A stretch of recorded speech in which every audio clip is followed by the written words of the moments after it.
What is the cost of corruption to Nigeria? What have we lost as a people, quantified in material terms? What is our reputation and image in the Committee of Nations? Welcome to Nigeria, the poverty capital of the world, where more than 50% of the population live in abject poverty.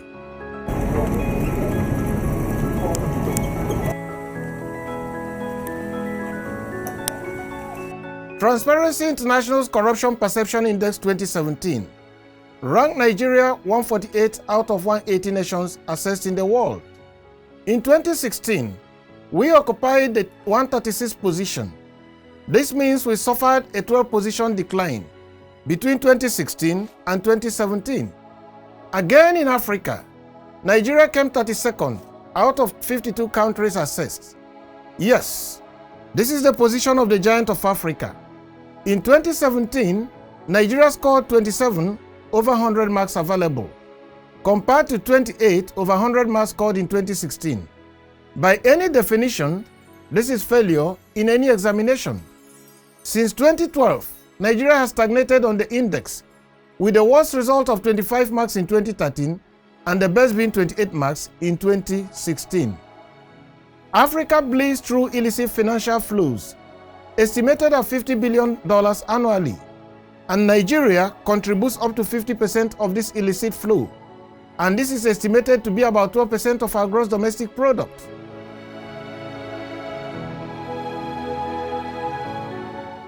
Fellow Nigerians, we are dealing with a case of exceptional depravity. Let us look at the loot that came from General Sani Abacha. Over $1 billion stolen by the late military head of state, General Sani Abacha, which has been returned to Nigeria, amounts to 365 billion naira at the current exchange rate of 365 naira to one United States dollar. If this amount is a one-off payment to poor Nigerians, 20,277,778 persons will have benefited at the rate of 18,000 naira each, which is the minimum wage.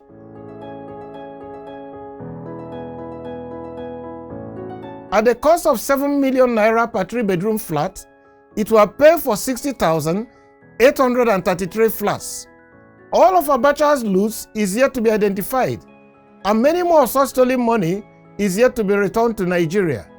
And for our image and reputation for corruption, we were forced to sign an undertaking with the Swiss authorities that we will not loot this money or mismanage it and return it to Switzerland again. What a shame, what an irony.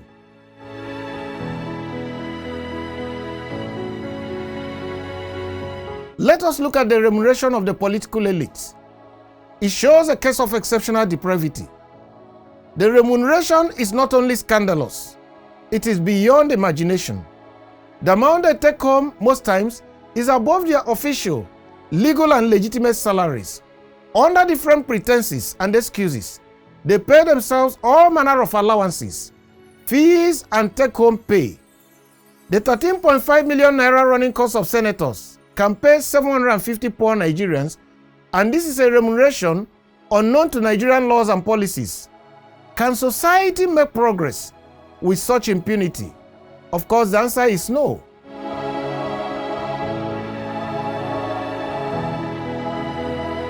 Now let us look at the issue of turnaround maintenance in refineries and the fuel subsidy. Nigeria has been engaged in a perpetual turnaround maintenance of refineries. The refineries never get turned around, but the pockets of the turnaround experts gets turned around. How much have we spent on the refineries while we still import fuel? Several billions of dollars. Continued fuel imports means exporting jobs to foreign refineries, exporting personal income tax, and exporting companies' income tax due to Nigeria to foreign governments, and the humongous loss of foreign exchange, which puts pressure on the value of the naira, and our leaders claim that they are normal. No, something is wrong and something has to give.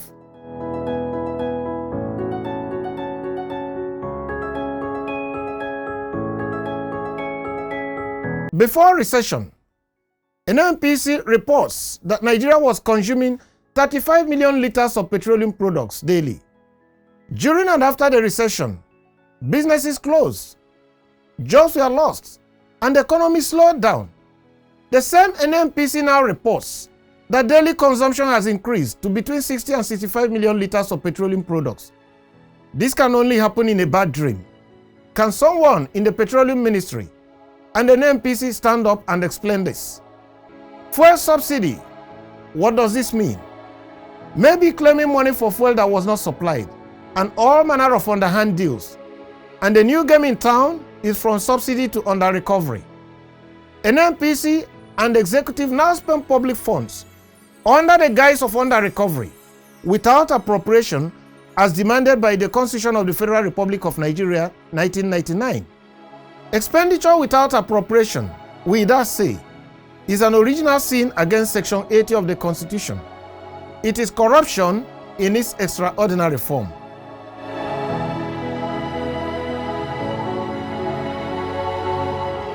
Now let us look at the health sector. The statistics on infant, maternal and child mortality and morbidity rates in Nigeria is one of the highest in the world, and this is a big disgrace. 814 Nigerian women die in every 100,000 live births. The proportion of births attended to by skilled health personnel is just 43%. The under 5 mortality rate per 1,000 live births is 104.3. The prevalence of stunting in Nigerian children under 5 is 43.6%. And this is the story of the giant of Africa, a giant on the legs of clay.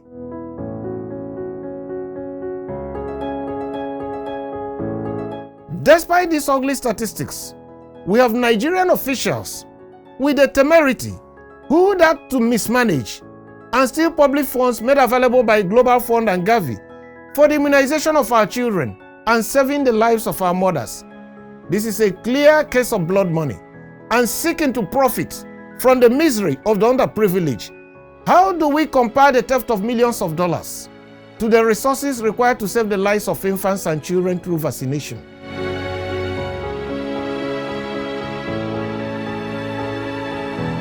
Let's look at the cost of healthcare. There is a familiar story in many Nigerian homes. We lost him, we lost her, because we could not pay the medical bills. With very corrupt public officers who have held themselves from the public till. They do not care about public health care. What about our health?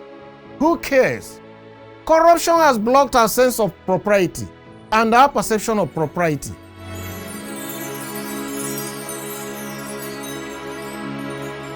Yes, the government pleads lack of resources as an excuse for their failure to take care of our health. But no one remembers that health insurance should be universal and compulsory. If the law forbids every Nigerian from driving a 10-year-old imported Tokumbo car without an insurance, why should health insurance not be universal and compulsory?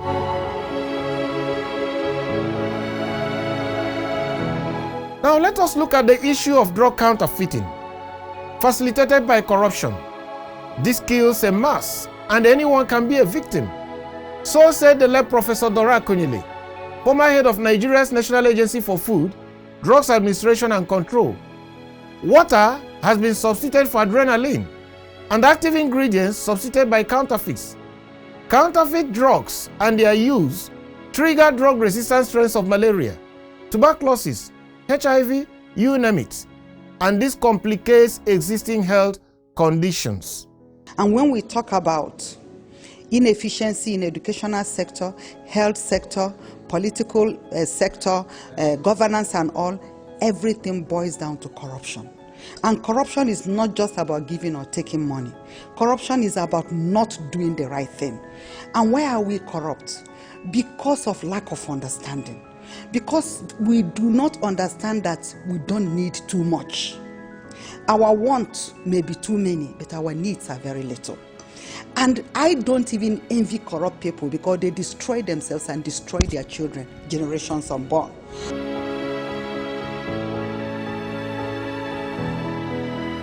Let's look at health tourism. Our leaders, men of money and power, jet out at the slightest sign of illness to foreign lands to get medical treatment. And it could even be for minor ailments like headache and malaria. It is reported that Nigerians spend in excess of $1 billion every year in medical tourism outside our shores. This is about 365 billion at the exchange rate of 365 naira to one United States dollar. However, our entire federal health budget was 250 billion in 2016, 308 billion in 2017, and 356 billion in 2018. Wow! The money spent by a few for medical tourism is more than the entire federal health budget. Medical tourism puts pressure on the value of the naira. Jobs are lost by the Nigerian medical industry, and the economy is the worse for it.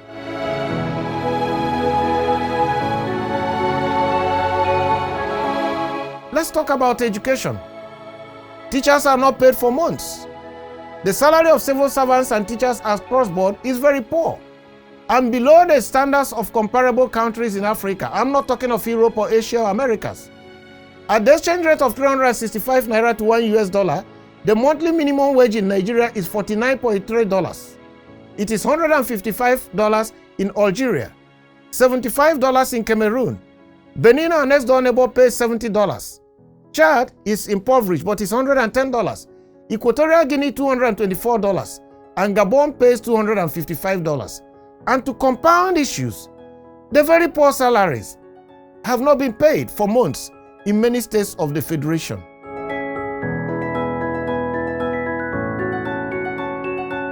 Is this the way forward? How do we expect teachers who have not been paid for months to give their best and provide knowledge and information to pupils and students under their care? It is not possible. We even have resources that we have refused to access to improve education. According to the Universal Basic Education Commission, Nigeria has over 13.2 million children of school age who are out of school. This violates the Compulsory Free Universal Basic Education Act of 2004 and the Child Rights Act of 2003. Evidently, no one in government cares, as the future of the children has been mismanaged or stolen.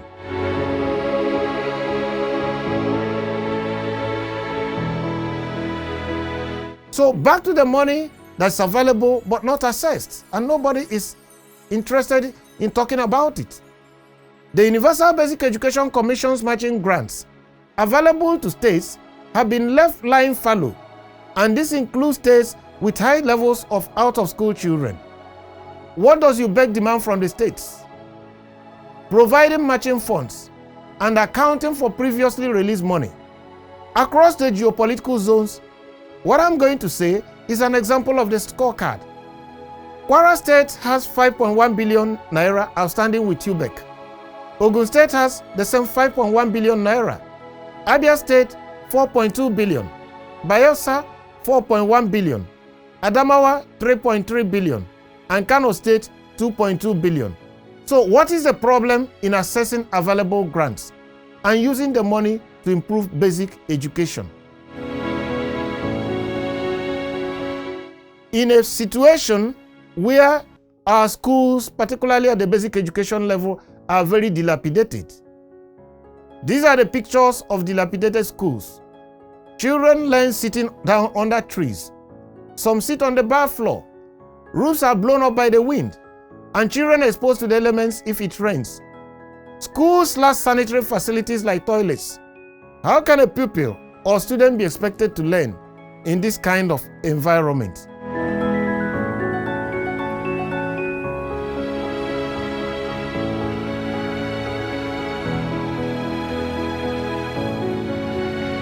And this leads us to poor learning facilities.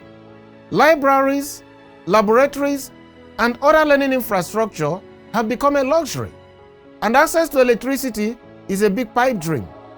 The absence of learning facilities is combined with teachers who have not been paid in months and therefore have very little incentive to teach. How can these children have functional education to compete in today's world of science and technology, robotics, and artificial intelligence? Where do we live? Which is our housing? Slums everywhere. Housing, I dare say, is a basic human right. You can imagine where poor Nigerians live, in poor unplanned housing and neighborhoods.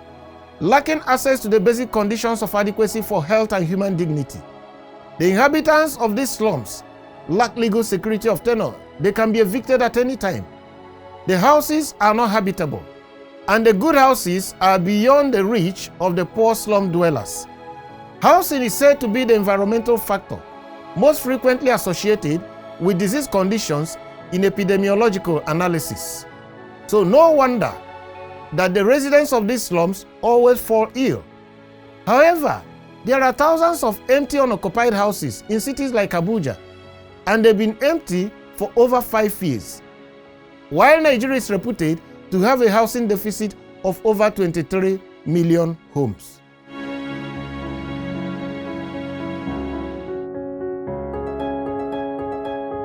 Let us look at infrastructure, starting from roads, and we want to link roads and the right to life. Nigerians, the Constitution says, have a right to life and dignity of the human person. But the right to life can be taken away by bad roads.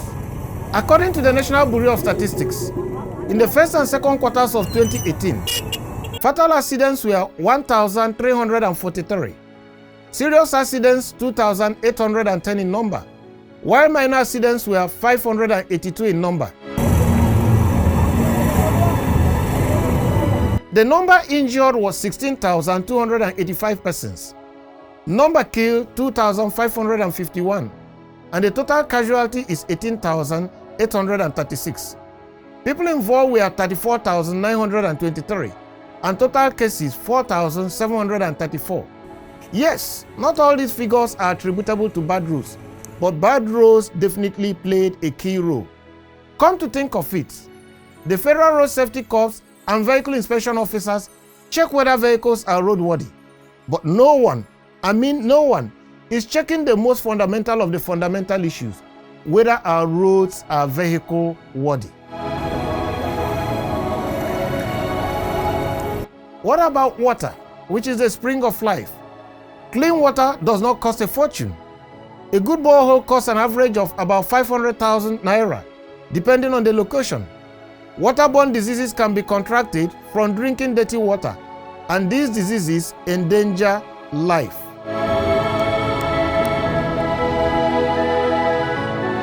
Access to electricity. Modern economies, institutions, families, and day-to-day life require electric power.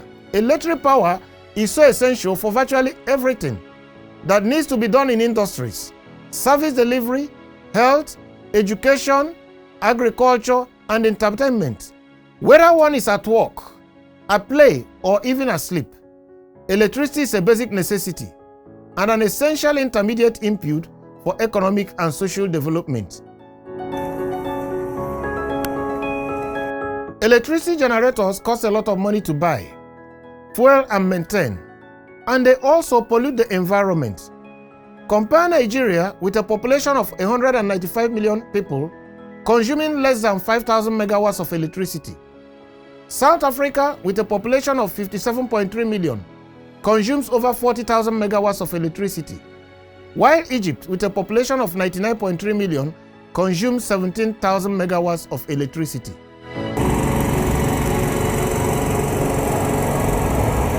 Fellow Nigerians, I want to conclude by saying that in all the foregoing scenarios, public funds made to provide these basics, like education, roads, electricity, health, and housing, have either been stolen or mismanaged, and virtually no one is held to account. Something must give. We must stop corruption. We must change for the better, or soon there will be no Nigeria.